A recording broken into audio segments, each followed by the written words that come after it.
welcome to another amazing day at fmtraining.tv. My name is Margaret. I am here with the fantastic Calvin.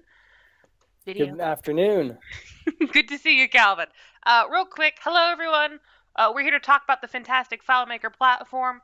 Real quick, we stream on 3 platforms. We stream on Discord, we stream on YouTube, and we stream on Twitch. We watch conversation on all of those platforms. Part of the reason we're here is to improve the FileMaker community and give places where people can come and talk about FileMaker. So please talk to us, please say hi, please ask questions. Real quick, before we hop into today, we're going to discuss the training schedule. I'm covering up Calvin's beautiful face for the moment. Today we're doing dynamic versus static value lists in FileMaker. Tomorrow's going to be another basic beginner day, special operators and making finds more powerful in FileMaker for beginners. Wednesday and Thursday is, as I was referring to earlier, if you heard me, is basically Nick Black magic with value lists.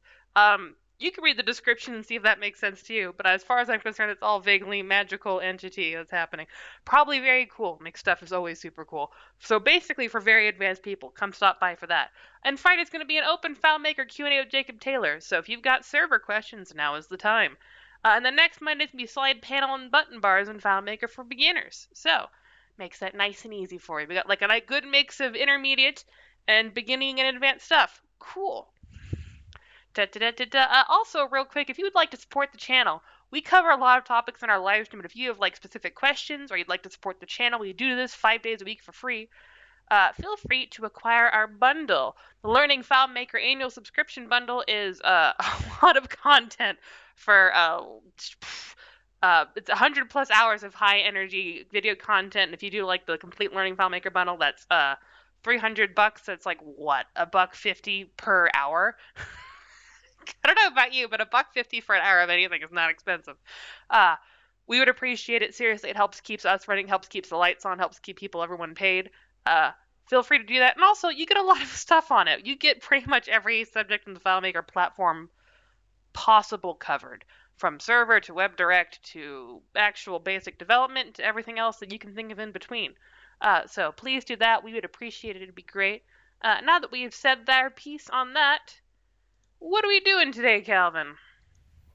We're going to start off talking about value lists and the difference between a static value list and a dynamic value list, and which one you want to use for different scenarios. And if we have more, after we get through that, if we have some extra time, then we'll go into some demos that we've looked at before, and we can show you how to create filtered value lists and sort dynamic value lists, which we'll get into why that is useful to in your app. So to start off, I'm going to start off with a sample file from FileMaker, one of their sample files, and we'll use that to demo how the value lists work.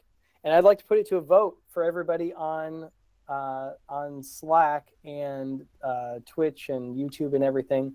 Would we rather use for a demo? And you'd have to tell us the content management sample file, the project sample file, or the products catalog. Let me go ahead and show my screen so you can see what these are real quick. If you see my screen here, so we've got the products catalog, the projects, and content management. And we'll use one of these based on your votes. We got 3 products votes and 1 projects. Ruben, I think you might be outnumbered. Is anyone saying anything on? They're a minute and a half behind.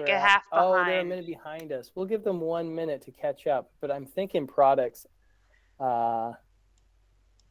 might be the way to go, and that's a good place for a value list, for a categorizing, and seeing how that might be useful to have it as a dynamic value list versus a static value list.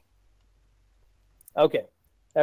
Have we got any response from YouTube or Twitch? No one has said products. No. We got another Michelle Gravel also is into products. That's 4 products. Okay, well, let's grab products. I think products are going to win. We'll put product. We'll save the product catalog. And if you don't see this, this is actually part of the FileMaker 18 samples. I don't think they have these samples in FileMaker 19. But now that we have this saved to the desktop, I'm going to open it in FileMaker 19. So we see everything as we would recognize it now. And we'll notice we've got a few different fields here: item, part number, model year, web page, description, category. Here's a great place for a value list. Ability, price, or availability. And here's another value list. Manufacturer. I'm not seeing a value list here. Email and phone. Oh, the email and phone is probably the manufacturer. Okay, so let's go ahead and name this product. We're going to say this is, instead of untitled, we're going to say this is titled ABC product. And let's just take a look at what we have as a default setting for the categories. And if we look at this, we've got a drop-down list, and it's pointed to this category value list. And we'll notice that this category is pointed to products and a category field. So this would be a dynamic value list, and we'll see how that works. I'm going to go ahead and close all this up. And if I select this arrow to see what values are in there, you'll notice the values are empty, and that's because I have one record here and nothing is in this field. As soon as I put a category in there, and we'll call this one fruit. Now we have a fruit option. Okay, let's create a new one, and we'll call this one carrot. I'm into food right now. Did you have lunch? I did have lunch. I had soup. So let's put a soup in there. Category is soup. Call this one chicken noodle. Okay, so now we've got these three values in this value list, this category value list. And this is really nice because it has it has values that are auto-populated. I didn't have to go in there and manage it and change it.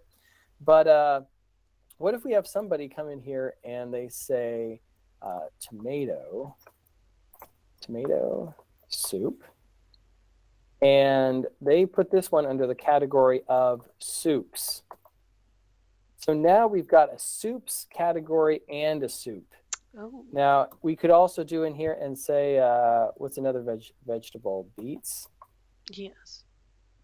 And maybe they abbreviate it and they call it veg. So now we're starting to get, and how many of us have seen these crazy long, crazy value lists with a bunch of bogus, and they're not necessarily bogus, but these bunch of different names that don't really make a whole lot of sense, or they're not consistent. They're not consistent. So let's do another one. This one's apple, and I'm going to type in fruit. So now I've got a misspelled fruit, a correctly spelled fruit, a soup's a vegetable, and this value list is getting longer and longer just based on the entry. Now I could change this to instead of a drop-down list, excuse me, change this to a pop-up menu. And so that could help us from limit people's access to the field. But now we can't add new values in there. And so if we started off with a new app, so I don't want to delete all my records, but if we start with a new app, there would be no way to enter the initial record without I think you might be able to paste into there. So let's try to paste in.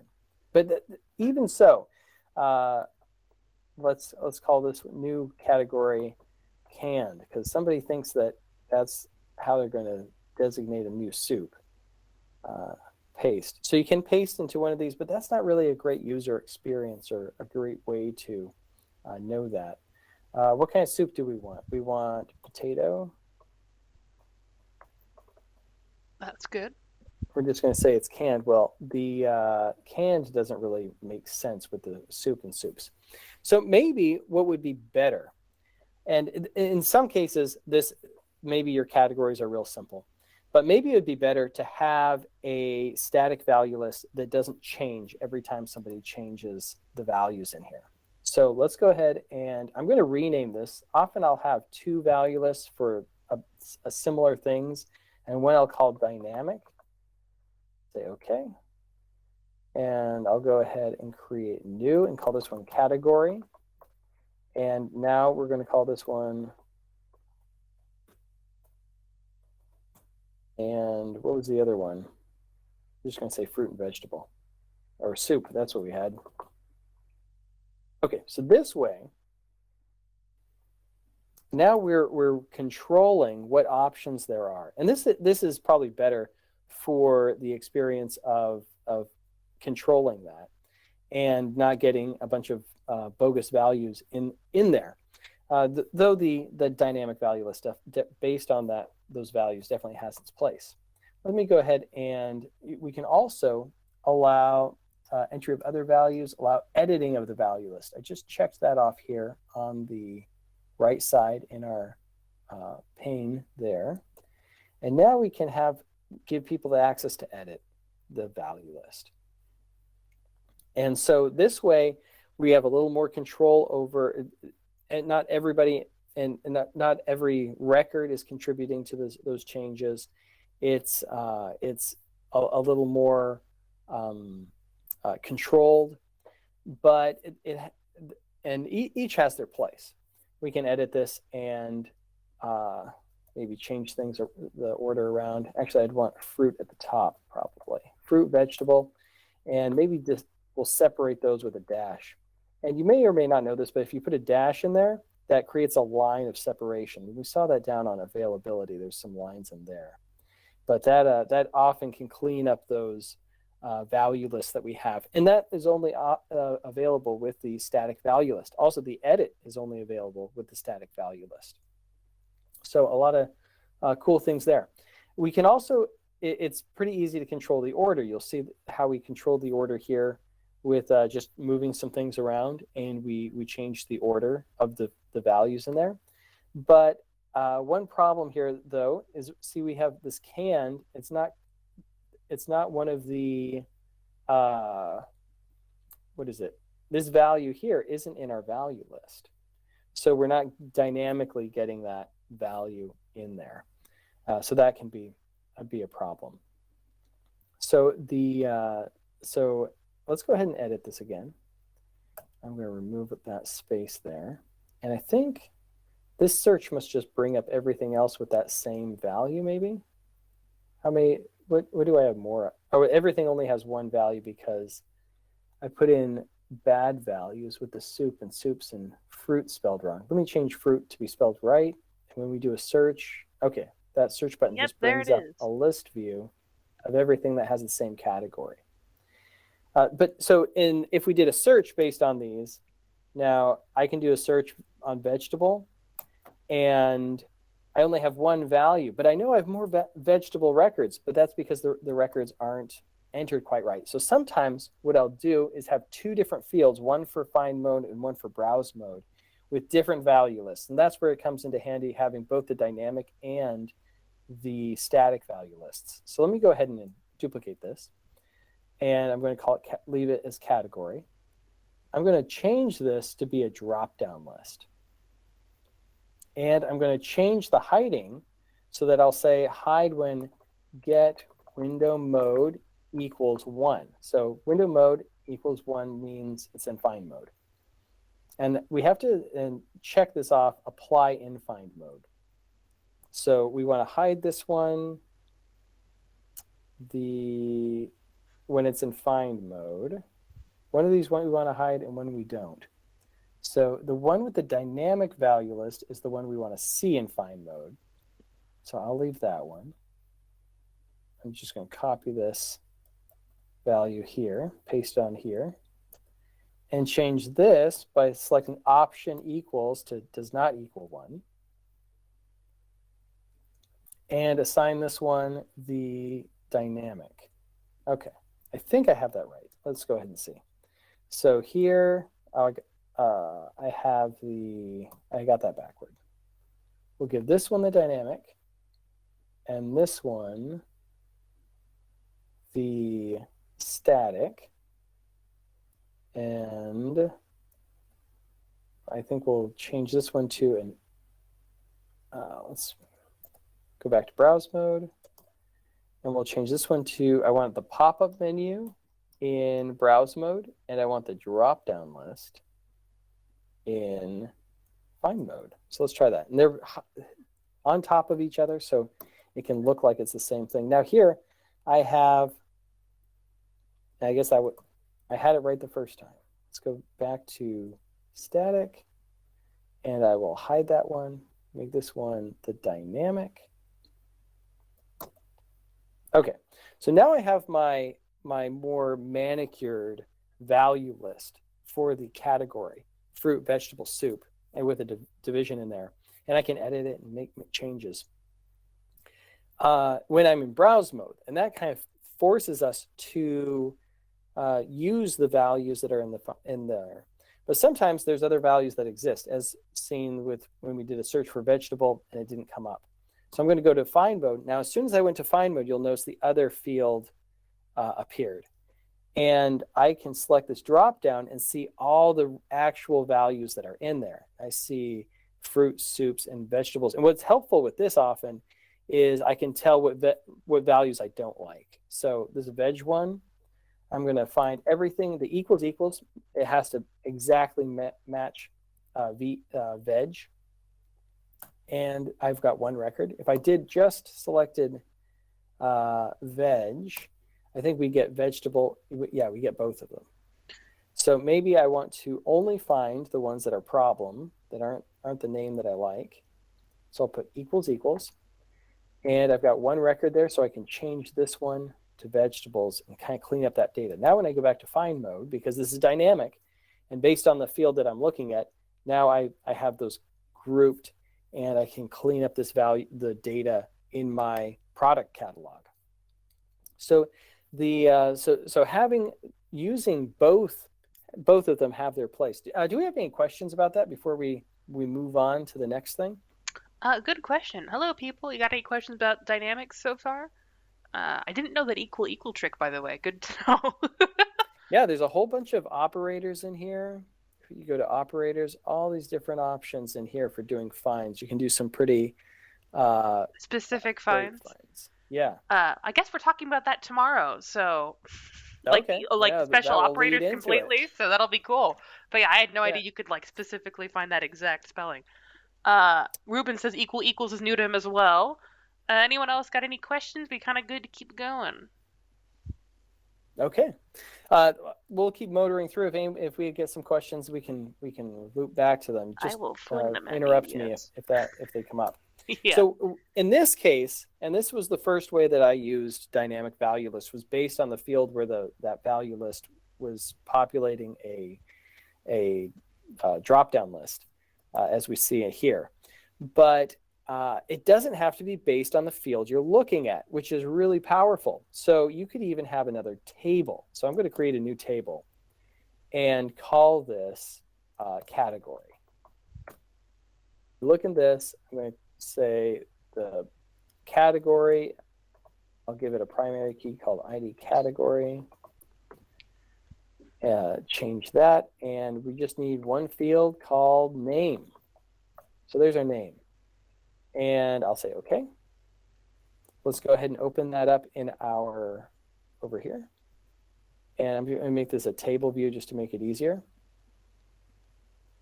And we'll go ahead and call this vegetable and fruit, and maybe soup in there as well.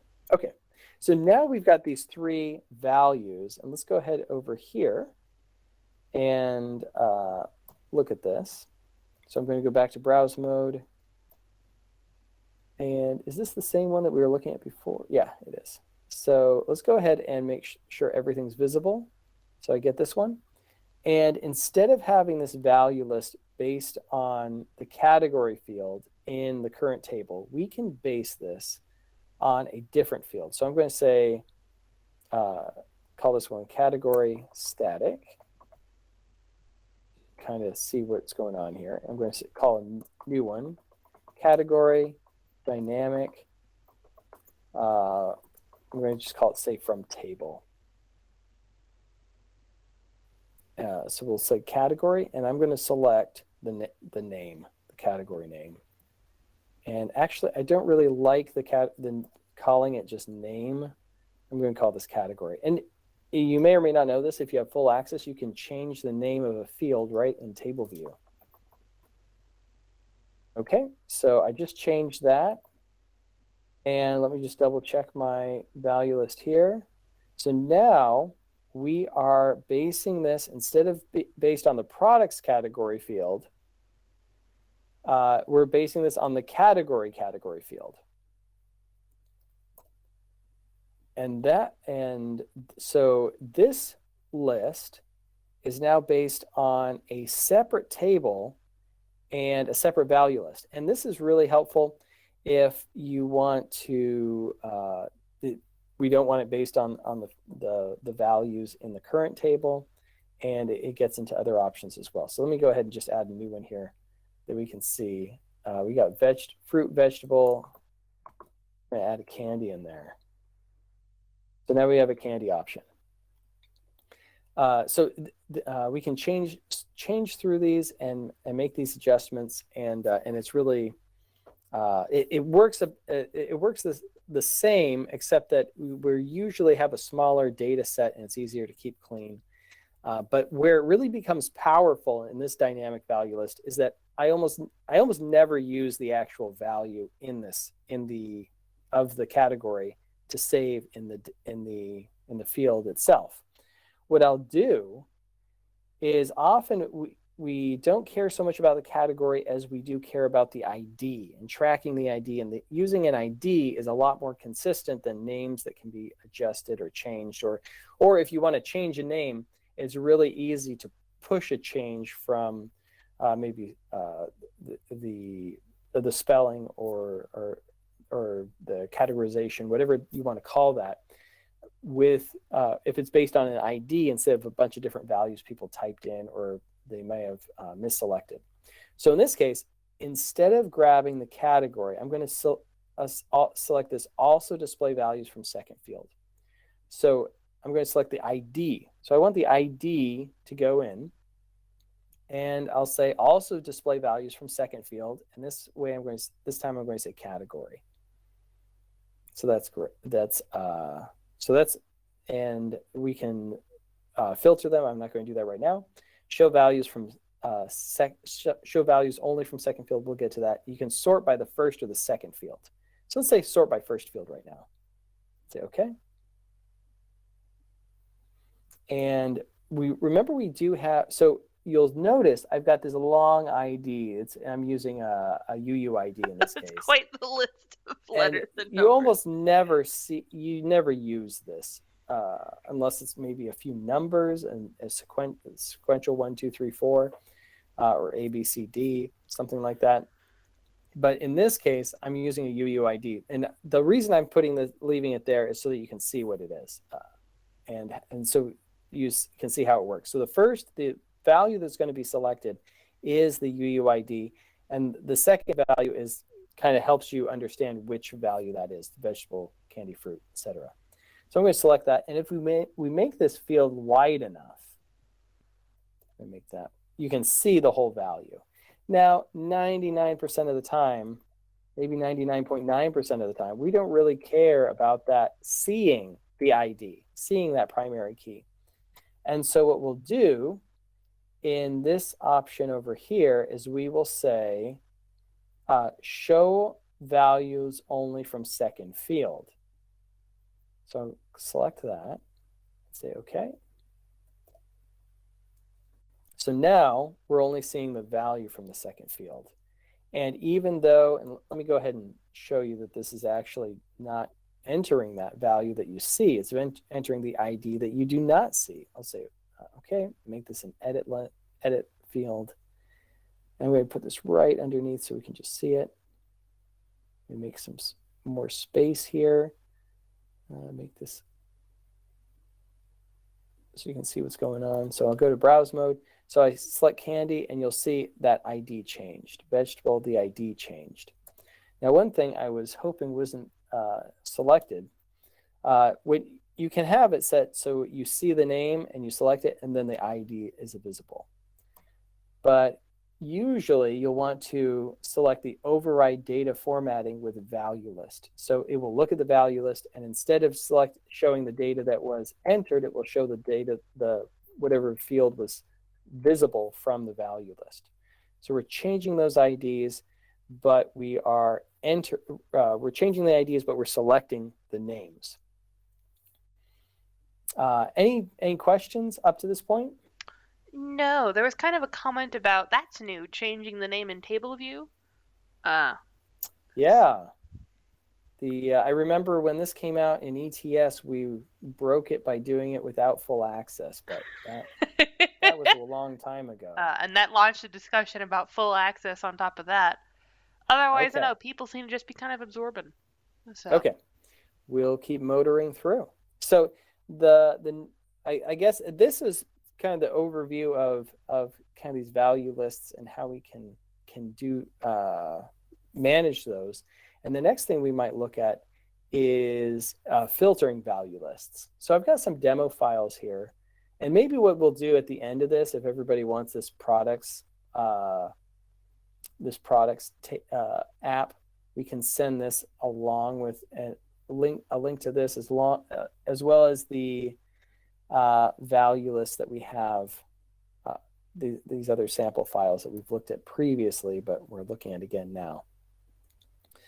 So one option that we have is to filter value lists. So maybe there's a category and a subcategory. Let's go ahead and create a. So one thing to point out here, we're entering the values into the candy or into the category field. Usually you would have an ID category if you're using IDs for the category, and instead of assigning it to the category field itself, you would assign it to the ID field, and then maybe if you wanted to have the name show up, or a name saved in a field, you could have it as a lookup field. If we want to look at that, we can. But the next thing I'd like to look at is maybe a subcategory. So let's go back to our table of categories and create a subcategory. So we'll say subcategory, and so maybe under candy we've got chocolate.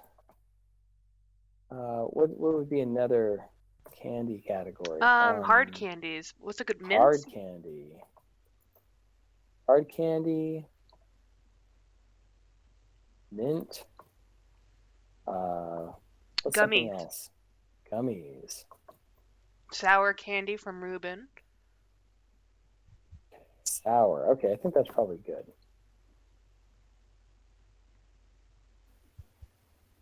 Nobody said edibles, so we're probably good. I mean, most of these people don't live in California as far as I'm aware. Oh, okay. I think I'm the only Cali person here. Okay, so we have some categories here. Maybe we do a couple fruit categories. What would we call this? Fruit with a stone, or fruit with or a berry. How about that? Okay. So now we've got these categories or these subcategories. So let's create a subcategory field. And we're going to have to look at this a little bit. And here's my category table. I'm not going to use my main category one. I'm going to create a child. And just so I know where this is in the relationship graph, I'll call this one products underscore all caps category. And then we'll say this is related by category.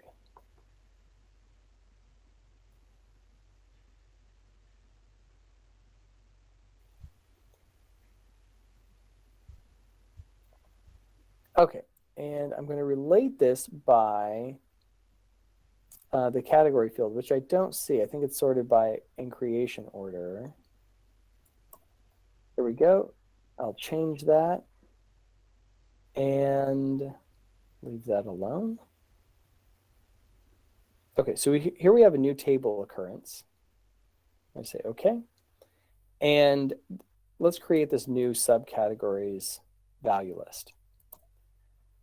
So I'm going to leave that one there and just delete these fields and add a new field and point it to subcategory.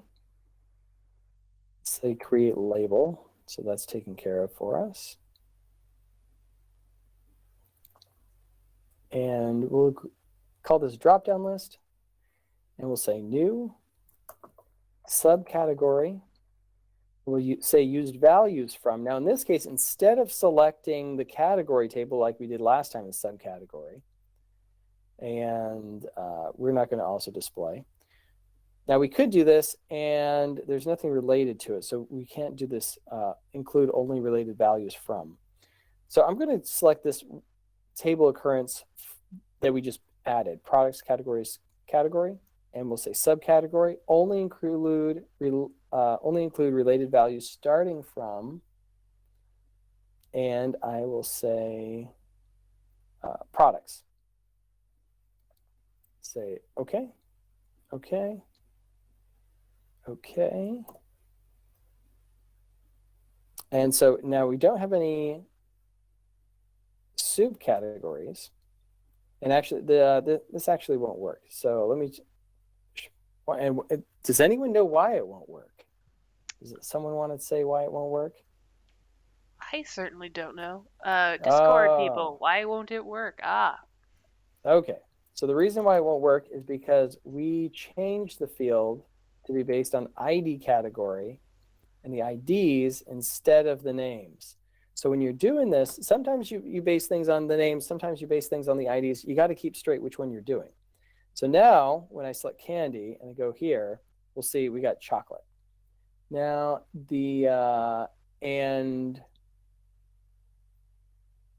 so I kind of messed myself up here. So these all have different IDs. So that's why we're only seeing this one come up. So what I'm going to do is go back to basing this on the category name. Say change that.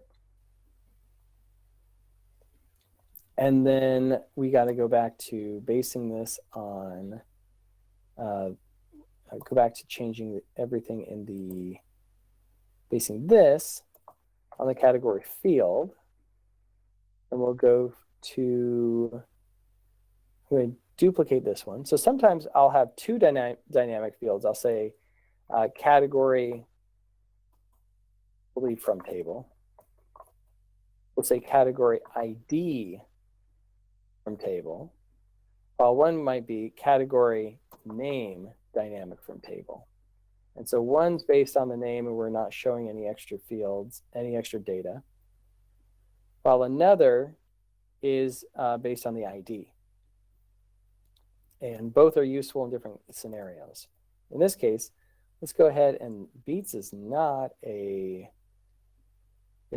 candy. So let's see what we have here. We've got fruit, vegetables, soups. Okay. I think we're only messing with that one record, so everything else still has that other stuff. So here we have titled ABC product. We're going to call these raspberries. And so we got a berry in here. The next one is a carrot. We didn't have any subcategories for vegetable. Chicken noodle. I don't think we had any subcategories for soup either. We gotta find those candies. Yeah, where's the candy? Or do we only have one candy? We've got to add candies. That's what we have to do. We don't have any candies in our product catalog. So we're going to do Snickers. And that would be candy. And then our subcategory is chocolate. Yeah, I only eat chocolate. So they recommended one, and it's European. Peter Thin and Mint. Ruben, I'm going to maul this pronunciation. A Swickerspin. Swickerspin? Oh, I'm not even going to try that. You're not going to Okay. try it, no? Apparently it's a sour candy. Sour candy. Okay, so this Cotton candy, though, is an option. Oh, it's a cotton candy. No, Okay. no, Thin Mint is chocolate, though, isn't it? We could say it's a mint. That's true. Okay, Candy and cane. then It's another mint. candy cane. Is that? No, it's cyan. There you go. Yeah. Oh, sugar spider. Sugar spider. I think That's the translation of the mauling pronunciation I made earlier. Oh, sugar spider. I'm just going to call it sugar spider. It's apparently sour candy. Candy, and we'll make this one sour. But you'll see here, so the interesting thing about these subcategories is that they're filtered by whatever we selected. So we're looking at these chocolates, but nothing showed up under soup because there's nothing. Canned isn't even in our categories, and fruit only has 2 options. So these are really really interesting, really great ways to categorize things and filter it down, and kind of limit the selection options for users. If you've ever had users put in values that didn't match or didn't go together, the filtered value list is really helpful. Okay. That's awesome. Any questions about that? Peter's typing. I don't see any questions yet. We're getting different candy gifts is currently what Discord is throwing at us. All right. Anything from the other platforms? I usually link 3TO's products to category and then subcategory, category by ID, then to subcategory ID. Can you see Discord, Calvin? Yeah. So I guess just for the sake of time, I did that. But in this case, the so we could definitely do that. And in that case, there's a little bit of a complexity using the same table for category and subcategory, but we could have a new field here. Did you know you could add new fields from the table view? And call this one ID category. And then essentially we think of the primary key as an ID category if there's no subcategory specified. So let's just duplicate this candy one. And so we could look at this candy. Let's sort ascending. Actually, I'm going to sort by category and subcategory. So now category and subcategory are 2 tables linked by key and foreign key in subcategory. Yeah, definitely. You could definitely do it that way. Another way would be to point all of the subcategories to the first category field in the table that we added. And so there's a few different ways of doing that. And using the same table for category and subcategory probably isn't the best. It's probably better to separate them, but for the sake of speed, we put them in the same one. Okay. So that said, I guess we could show how that would work putting an ID subcategory. But I think what might be a little more interesting for people is one thing you'll notice here when we look at the categories is that we have an order: chocolate, gummies, hard candy, mint, sour. And that is alphanumeric. And we're stuck with this alphanumeric sort. And in this case, we can't really change it with the settings with the settings that we have generally in the valueless settings. But what if you had an option where you maybe most of the subcategories that you have are hard candy, and you want that one as your first option, or maybe there's some reason you don't want to use the alphanumeric. There is a way you can sort a dynamic value list. Now, in a static value list, it's easy. You just move things around, have whatever order you want. In a static value list, it's a little more tricky. So let's go ahead and take a look at this demo file, the dynamic sort.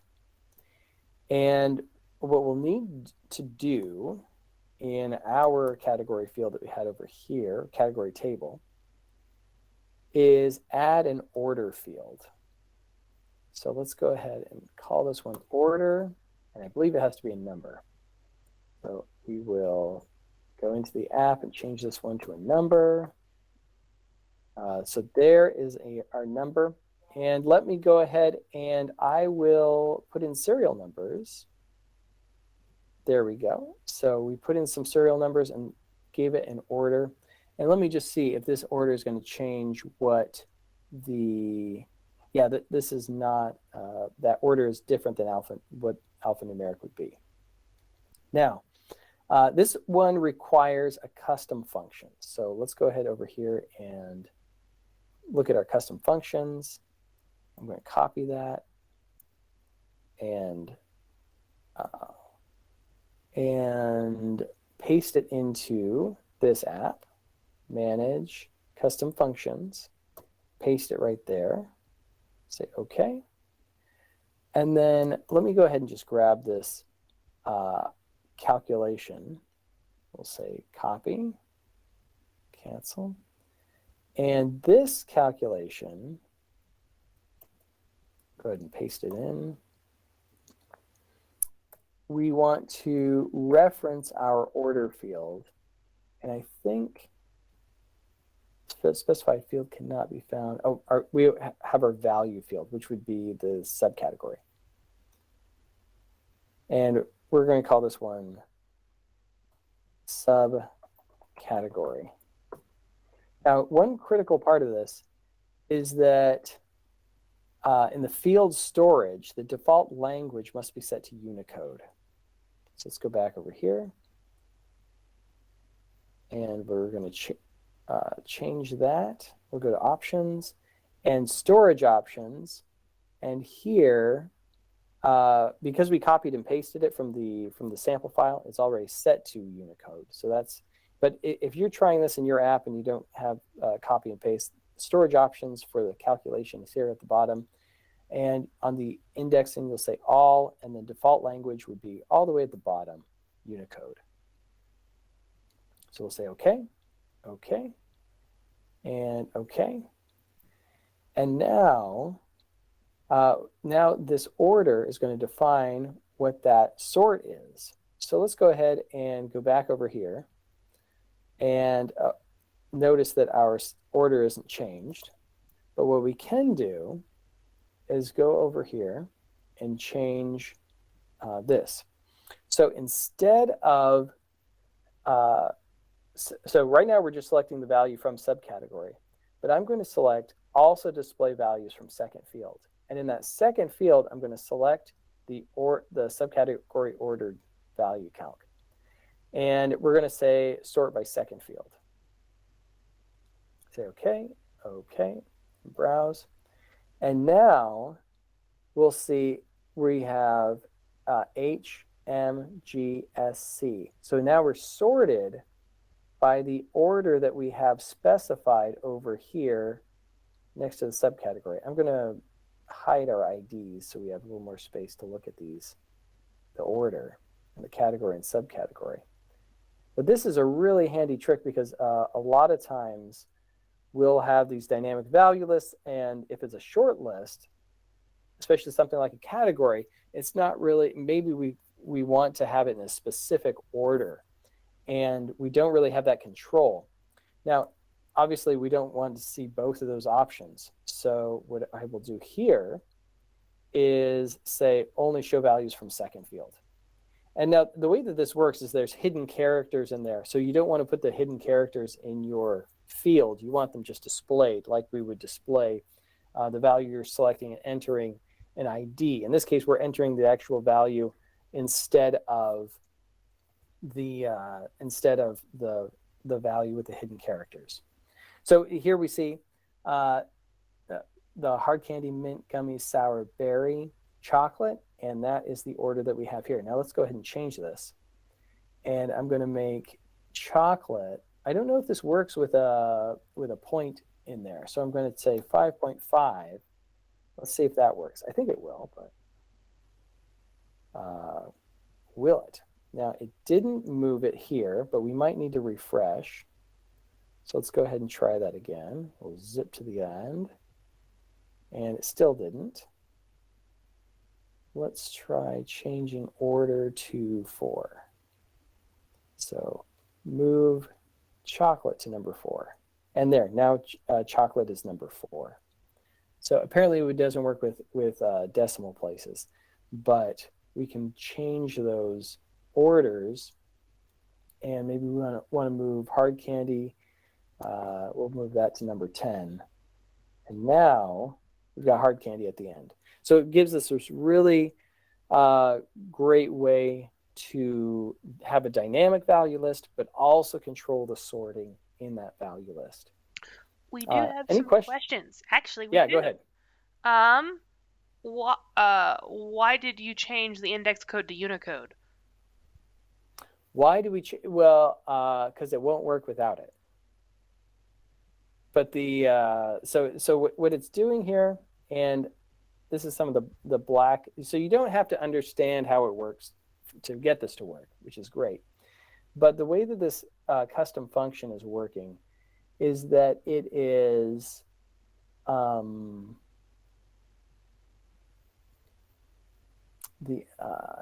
let me go ahead and look at the, I'm not sure I can really explain how this works. Maybe we need to have a session with somebody else that can explain it. But let me bring up that, or this isn't the right table. But it's essentially what it's doing is it's putting the order in Unicode in front of the value that you're selecting, but as hidden characters. So when it so it's adding this value there, and it has to be sorted in that way for it to work. So let's go ahead and change it so it's sorted by something else. But if you don't, I've messed around with this and forgot that it had to be sorted as Unicode. And if it's not sorted as Unicode, I don't believe it will give us the right options. So here, let's so now we're back to alphanumeric. So you'll see C, G, H, M, S. So when you use the default sort, I think it's ignoring those hidden characters. But if we switch to, and again, wrong table, category, subcategory, switch to default language as Unicode, then we get that sort as specified. So any other questions? Yes. Question for beginners. What type of fields can you make a value list on? Indexed, non-indexed, summary, calculations, etc. Yeah, good question. So it has to be indexed. So that's an interesting. So if I change this, I'm a little curious what's going to happen if I change this to storage options and say do not store. I don't think it will work now. So now, oh, it is working. Oh, it might. So it might be working because it's not actually. That's just displayed. It's not the actual value list. But it does have to be. It does have to be a stored. It does have to have indexing, and it does have to. But it could be a number field, a text field. It cannot be global. Obviously, global fields are not indexed. What are the other options? There's not usually it's a text field that we're using, and usually it's an ID, but you could have a value list based on a date. I guess, well, one thing that you could do is have a filtered value list with dates for quick entry, like seeing which are the available dates instead of having to type it out. Maybe it's dates within a week. Maybe you're only entering dates for a 7-day period, so it's a pop-up or a drop-down list that is dynamic for the current week. That's the scenario where it could be a date. I'm trying to think of other scenarios, but you can have I don't imagine a timestamp would be a very useful value list, but yeah, it doesn't need to be indexed. Any other questions?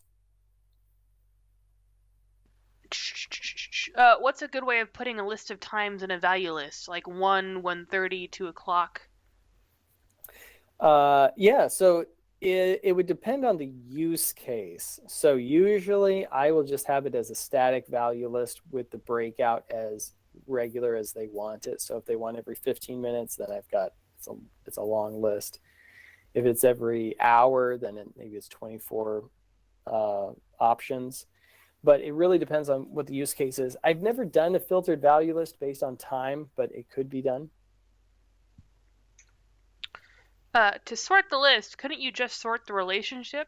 Since you don't have subcategory in a separate table in this example, you can try that on the relationship for category sorted on the order field and see if category sorts by the order.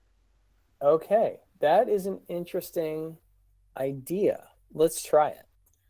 Now, but one of the things that we're assuming that there's a relationship. Sometimes there's not a relationship.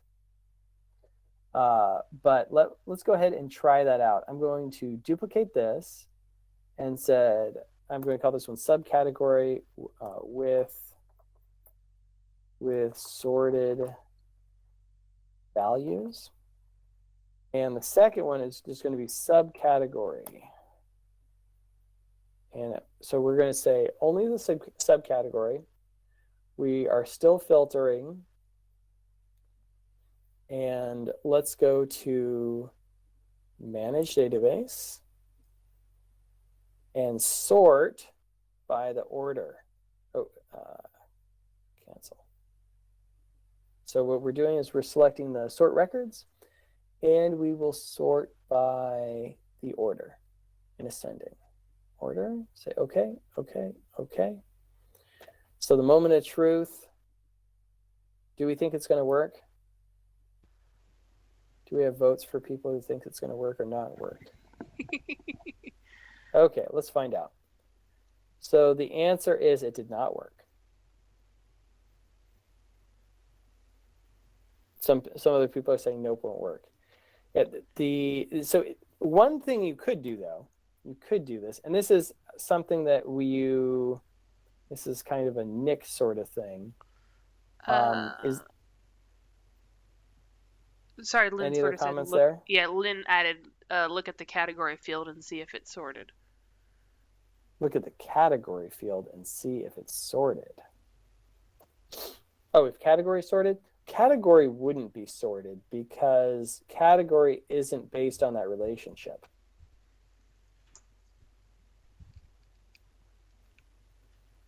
Subcategory is based on the relationship, so it might be sorted, but it isn't. So one thing that we can do, and this can get into over-engineering. So I don't want anyone over-engineering anything, but this is a possibility of over-engineering something. What we could do is instead of doing a value list, you could do some kind of pop-up menu and make your own. And I have done this where you make a value list or something appear to be a value list when really it is just a filtered portal in a popover.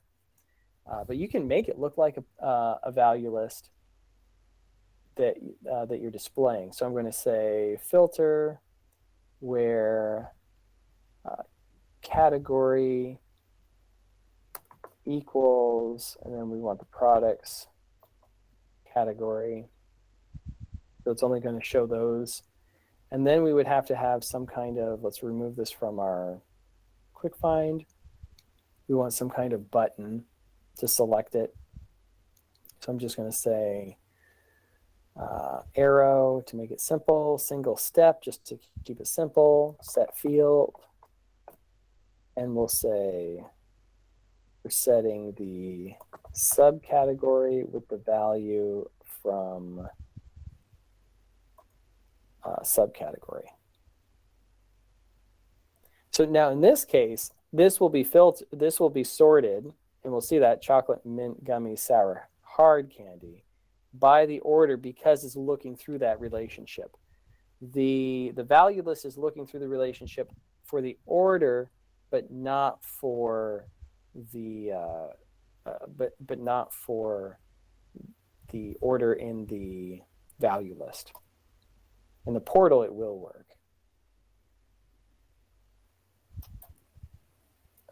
We're going to say and not is empty category field. Okay.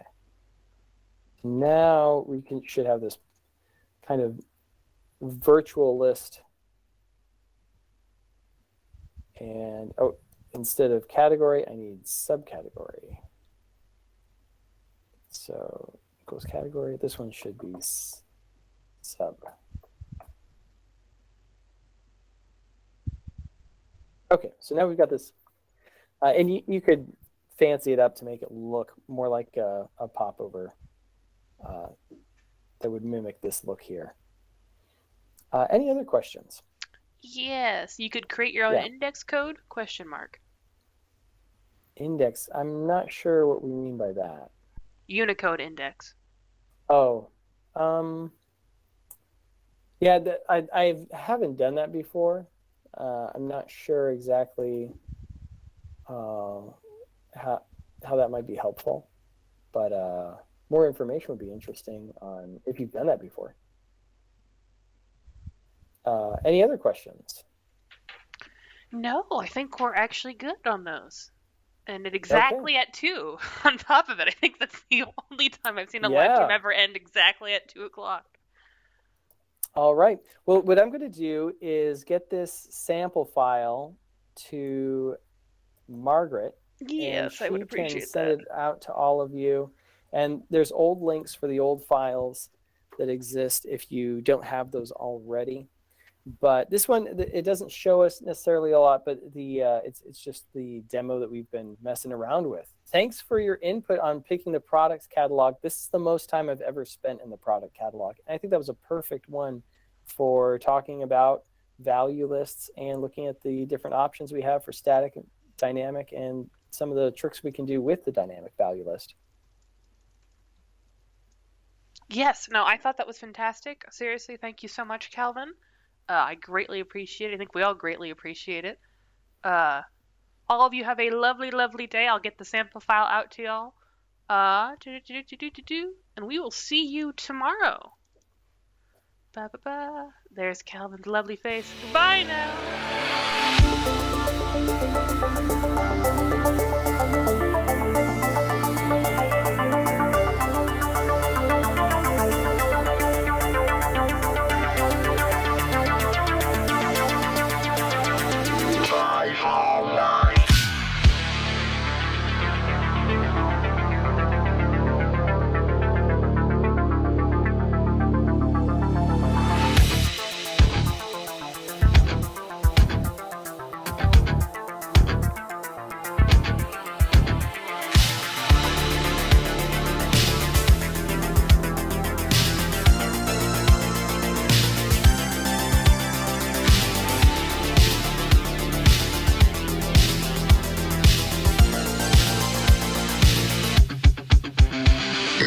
Got a report of an individual up here who may be a FileMaker license Well, it's potentially expired. Look at the back of that car right there. Looks like the FileMaker license has expired. Sir, I need you to step out of the vehicle.